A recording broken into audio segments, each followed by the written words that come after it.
Welcome to SVG-TV News for Tuesday, October 13th, 2020. I am Rochelle Batiste with the details. Construction work has commenced on houses at Lomans Leeward for the relocation of persons from Rose Place who have to make way for a new port. More than 140 persons will be relocated in about a year's time. Larissa Pugsley-Kidd tells us more in this report. The clearing of 6 acres of land for 49 houses at Lomans Bay has been completed, and contractors are now laying the foundation for the first set of one-bedroom houses to accommodate families that are being moved from Rose Place to make way for the construction of a cargo port in Kingstown. The Housing and Land Corporation is executing this phase of the port project. Assistant Manager of the Port Modernization Project, Lenski Douglas, spoke to SVGTV News from the work site today. He said work is progressing smoothly and they will be able to deliver within the stipulated time. The units will be a mix of duplex and individual units, and the walls will it's all going to be all concrete. To the extreme end of the site, which is behind me, will be the location for the majority of the 3-bedroom units. They will have a nice view. And also the 2-bedroom will intermix with the 1-bedroom plots as you proceed more onto site. So quite naturally, the larger families, those families with more than 8 persons, will be given a 3-bedroom unit. And, the single man, obviously, he just needs a 1-bedroom location.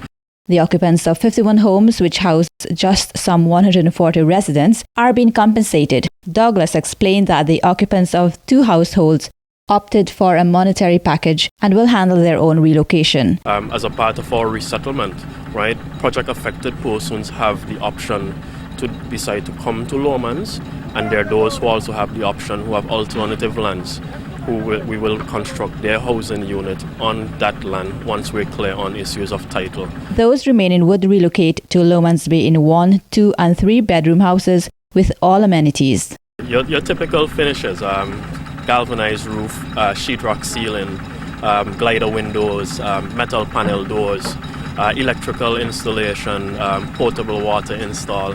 The persons would put in their internet and cable if so need when they're comfortable, but we're going to be providing them with housing units which are functional.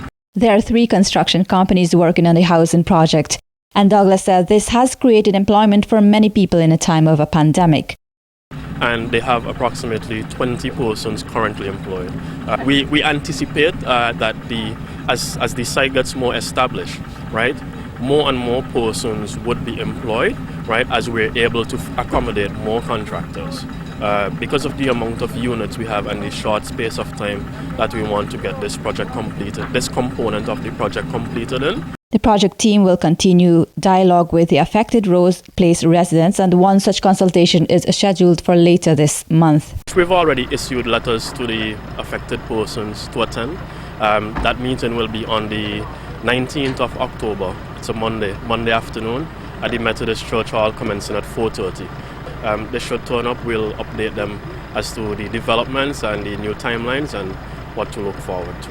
Meanwhile, in Kingstown, vendors who have been removed from the seawall have been compensated and a protective fence has been erected. So that persons do not go back and reoccupy the space. So the erection of the fence alongside was to allow for some control in that regard, and also the markings on the street that was done by the police department to ensure that we start, bringing some order to the location that the port project, the construction of the cargo port, will be focused on.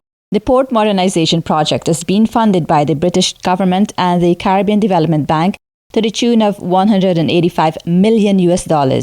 Construction is slated to begin by mid-2021. For SVGTV News, Larissa Pugsley-Kidd. Special provisions will be made for the elderly, the challenged, and uniformed persons to vote as quickly as possible on Election Day, Thursday, November 5th, 2020. This was noted by Supervisor of Elections Dora James on NBC's face-to-face program this morning. As soon as you get to the station, everyone else must give way to you. So don't be scared. You would not have to line up in the line and be worried about the COVID environment that we are having our elections in. But we will look for you, the presiding officers. They are charged with that responsibility to take care of you. And to our, not armed forces, but our policemen and those persons in the health sector. You come there, especially if you're in uniform. We give way to you because we know that, well, yes, all jobs are special, but you have a special part to play, and we expect that we will give it to you because we can't hold you up on the line. So be comforted. And last week, Mr. King spoke about the access, that you're going to have access. So you, in your wheelchair, we are taking care of you. So make sure that you get up and you come. When you get there on the line, you will be recognized and you will have that opportunity to go right into to vote. And to strengthen that point, Supervisor, it will be very wise for these categories of persons to properly identify themselves, because you don't want any conflict. So if you are in the health profession, take your badge with you, take your whatever, means of identifying you, because everybody may not know that you are carrying that portfolio, and then to create conflict. You know how we operate as Vincentians. So police, law enforcement officers, health workers, it will be good that you identify yourself properly so that it reduces the conflict on the line. In relation to nomination day on Tuesday, October 20th, the Supervisor of Elections said candidates and the returning officers are expected to be at the place fixed for nomination between 9 a.m. and 1 p.m. Additionally, every candidate must be nominated in writing by no fewer than 6 registered voters for the constituency to which he or she seeks to be elected. Because some persons might not understand we are having 15 elections. And when these persons come forward to say, I am putting myself up as a candidate for any particular party, or I am going independent, they must turn up on that day between the hours of 9 and 1. However, from 9 to 12, those are the hours under which you can be nominated. If you miss that 12 o'clock hour, you are no longer able to be nominated. And when you get there, when the prospective candidate gets there, he must have that nomination form. Those 6 persons, at least 6, some persons would have more, and some persons have backup. Those 6 persons must be part of your constituency. They must be eligible voters, not just anybody and their names not on the list. They must be eligible voters, and they would sign there to say, I am nominating you as a person who would participate in the election for this constituency. And the information will be recorded, the information of each of those persons.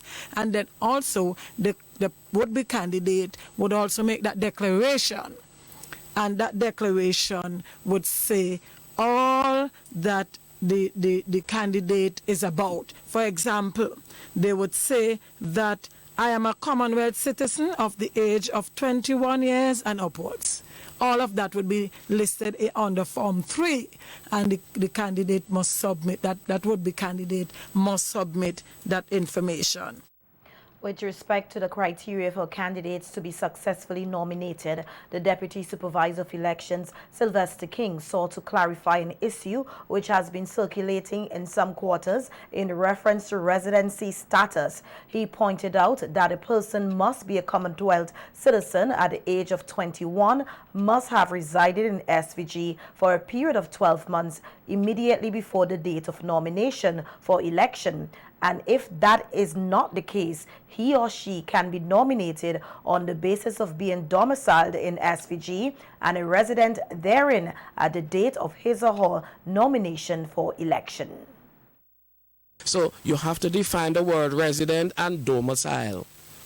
And what the definition of domicile mean? The place I intend to return. That is my state place of birth. That's the place I intend to return whenever I am returning. I might not be there currently living, but that's the place I intend to return. Like so many of us, we we go abroad, but our place that we intend to return is St. Vincent and the Grenadines. But the very important other aspect of this, and resident, meaning I'm living therein at the time of my nomination. So if the person was overseas, and the place they intend to return, their nationality is Vincentian, and they are now resident, meaning that they must be here at the time of the nomination.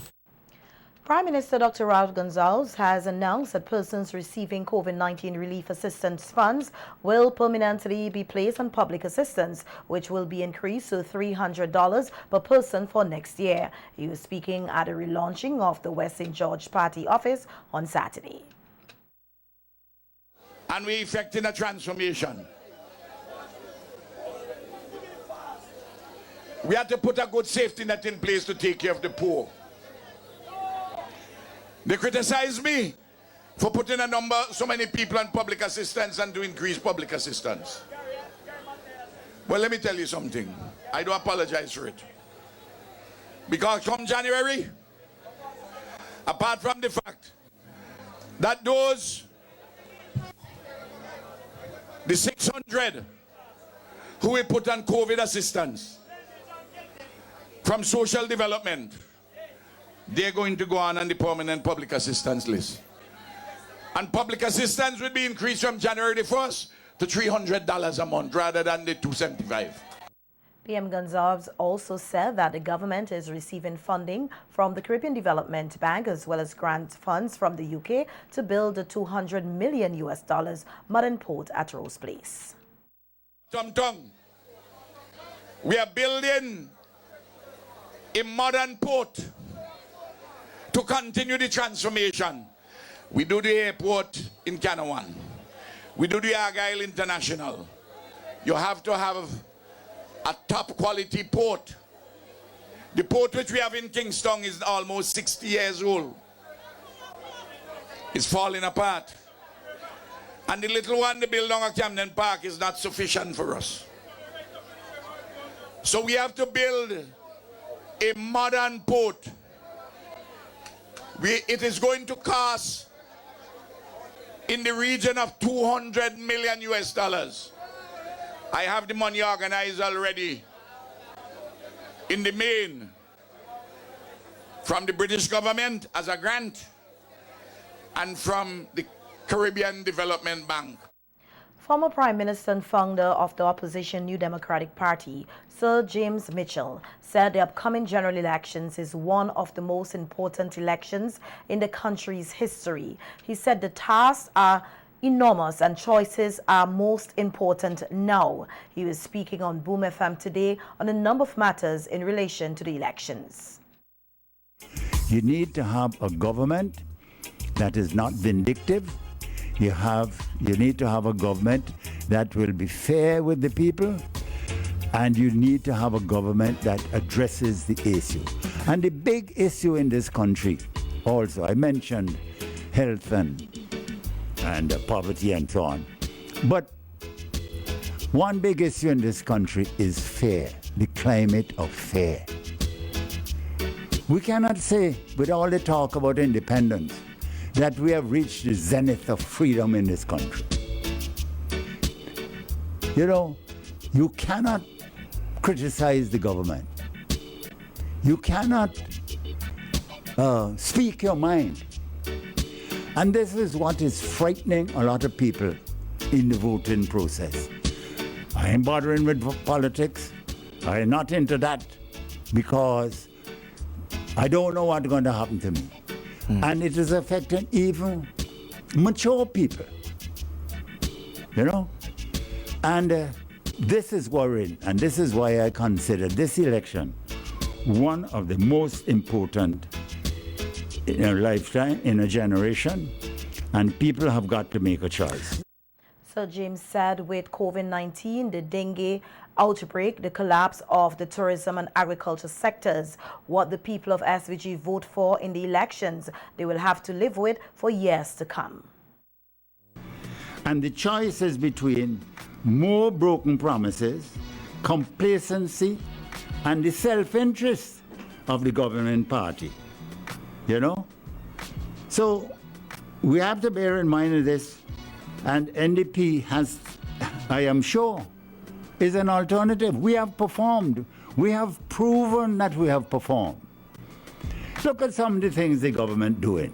Look at the recent thing about Dr. Murray's wife and acquisition of land. Good God. I mean, look at the way Marcus de Freitas has been treated. Even the court has given judgment on behalf of the man. And then you going about this business, just suddenly you wake up, you get a notice that your land has been acquired. That is in poor taste. And that kind of thing, Bing, undermines confidence in investment in our country. You can do a poll on that too.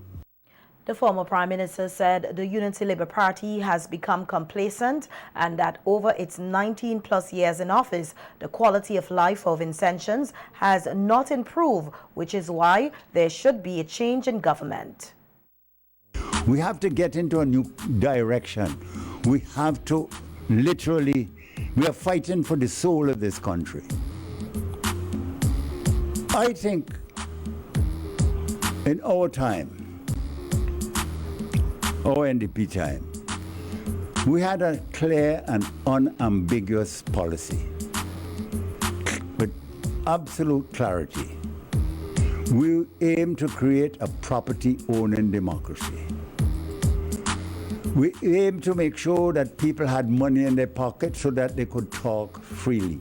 In the past, an individual could anticipate having a home. Do you think the young people feel in this country that they will be able to build their own home? I'm talking about the concept of the feelings of the people. And the youth need to be inspired so that they will aspire. The whole atmosphere in the economy is crippling us. St. Vincent is now made up of rich and poor. Outgoing candidate for Central Leeward, Sir Louis Straker, has thanked his supporters for the last 5 years during which he served as their MP. He said that a number of projects were completed under his watch, including the Bottle and Glass project. And as he hands over the baton, Sir Louis encouraged all persons to give their full support to the new candidate, Orlando Brewster, to ensure progress continues. When I thought of retiring, I thought my job was to help to look around for the best candidate that we can get in Central Leeward.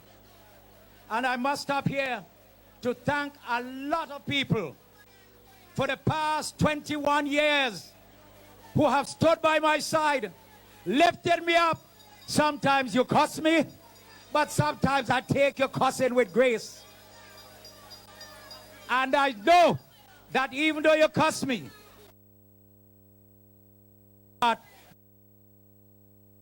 run again, I would win Central Leeward for the ULP. Meanwhile, Brewster said that his focus is on the youths and would like to see more done for them. He said this was one of the main reasons why he entered active politics. I am running because I know the needs of the youth. And I am a youthful person. Now, the youth, you must select a candidate that would represent you and represent you well. I was raised with my great-grandmother, and I know what it means to take care of the elderly. And I am running for office because I know that we have to continue taking care of our elderly. It is time that greater emphasis is placed on gender inequality to bring about change in SVG.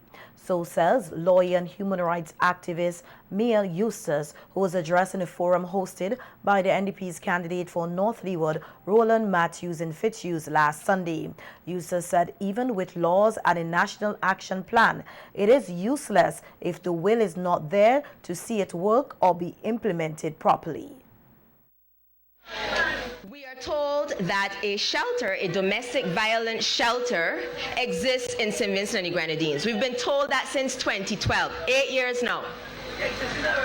8 years now, I ask the question, how many families are in the domestic violence shelter today? And how many people have been able to seek sanctuary in the domestic violence shelter? The shelter can accommodate 7 families at any one time. So we are told. But we don't know. I am a lawyer, and in some cases I go to family court and I have clients who are in domestic violence situations who, but for the fact that they have nowhere to go, would have left their abusive partner and taken their children with them. And I don't know how to access the domestic violence shelter. Yusuf said regardless of who is in government, women's equality should be an issue of priority. She noted that there must be a political will to make this happen. We have the plans. We bring brilliant minds like Halima Dishang. We have Lafer Kwame in the Gender Affairs Unit. We have all of these people working towards it. But a minister who is not interested in furthering and deepening protections for women. Every year, budget time, the allocations are not, there's no real change in the allocations for Gender Affairs Unit. How are we going to implement? If you don't have the numbers, if you don't have the information, how are you meaningfully going to create policies and implement them in a targeted way? Women, are you satisfied with that? Can you feel protected in that situation? We cannot. But we continue to speak and pay lip service to the importance of women's rights. Noting that women today are in crisis, Yusuf said feminism is not about women bashing or fighting against their male counterparts, but about promoting equality and equity. If you are satisfied with what is happening in your household, in your neighbor's household, if you are satisfied with what we as women are facing, you're satisfied with being tops in the world, in the worst thing in the world, vote Labour. But if you recognize that we have a significant contribution to make to the development of St. Vincent and the Grenadines, that without half of the population of St. Vincent and the Grenadines, there can be no development. If you recognize that women are capable of being leaders in every sphere of society, then vote for a change. Recognize that this is the moment, because you have to see your own power. Your power is in the ballot. As Vincentians observed the annual National Day of Prayer yesterday, pastors have said they know that the country is facing many challenges, hence the need to continue to pray for SVG and its leaders. High rate of crime, violence, indecent behavior, sensuality, and vice in our country also deny our claim as a truly Christian nation in the true sense of the word Christian. Pray this afternoon, God, for the Minister of Finance, Lord, and his cabinet, Lord, the Prime Minister, Dr. Ralph Gonsalves, and the cabinet. I pray, oh God, that you would give them the wisdom that they need, oh God, to use the finances of the nation in a way, Lord, that it will uplift this nation. As we continue, God, to face the challenges, God, we face them, Lord, as a people, God, who recognize that our help comes from you. St. Vincent and the Grenadines, be healed of coronavirus, be healed of dengue fever in the name of Jesus. And we say, dear God, give our land a clean bill of health. Bishop Stephen Oliver and several other pastors also pray for families in St. Vincent and the Grenadines as they focus on the theme, Fear not, I am with you. Speak to our hearts. You will speak to our minds. That, Lord, peace is the best thing that can happen in our land. And so, God, we know there are family members who are not speaking to each other. There are people who are not relating to each other. And as a result of that, we have conflicts. God, even our children, they are growing up in our lands and they are inheriting the hatred and bitterness at times in families. There are so many things around us that can discourage us.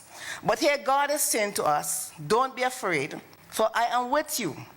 So he gives us an encouragement. He encourages us, Vincentian, from his word that he is with us. He gave us an assurance that it doesn't matter what happens around us.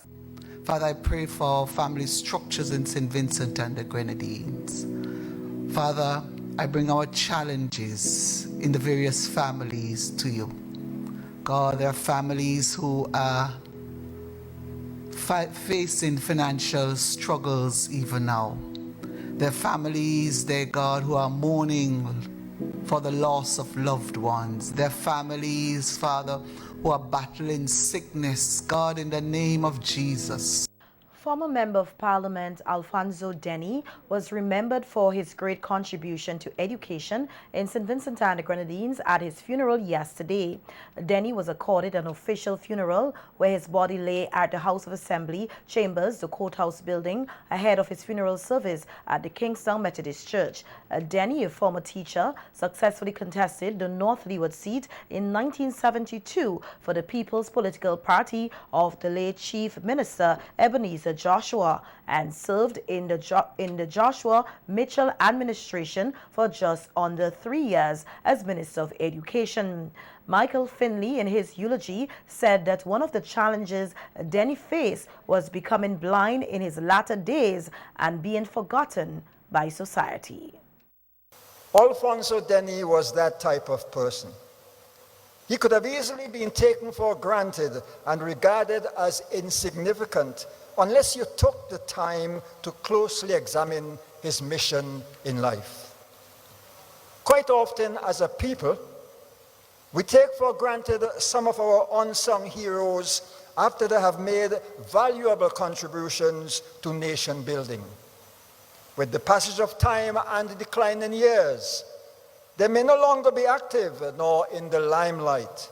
For all intent and purpose, many of them are forgotten, except to their relatives and very close friends. Alfonso Denny was in that category of people.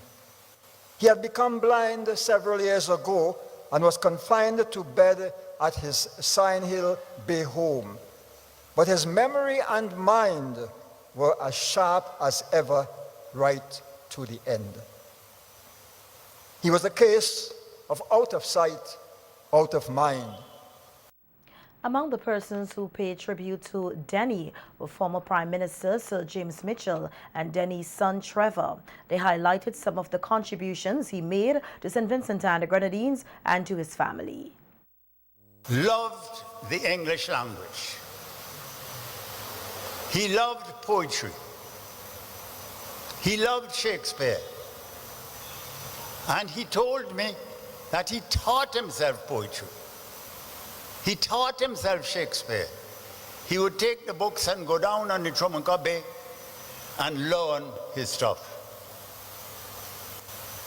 And some years after, I gave him a book of quotes. And when I went back, he could make reference to several of the quotes that from great speakers around the world. He loved a good turn of language. He had a strong belief that a mind is a terrible thing to waste. I can remember seeing the joy in his eyes when he spoke about the accomplishments of his students. He also was a sports enthusiast and enjoyed boxing and cricket. He was never a boxer, but I've heard that he could bowl a mean off-break.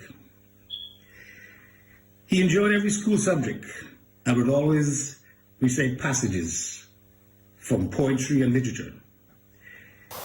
Alfonso Denny was a master at literature, poet, English, thinking, everything. He was a total, complete patriot, the like of which we have never seen.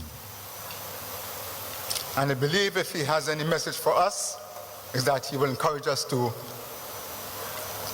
do our best, work hard, seek to advance the well-being of all people everywhere, and then he will say, farewell, I'm going down to the sea again.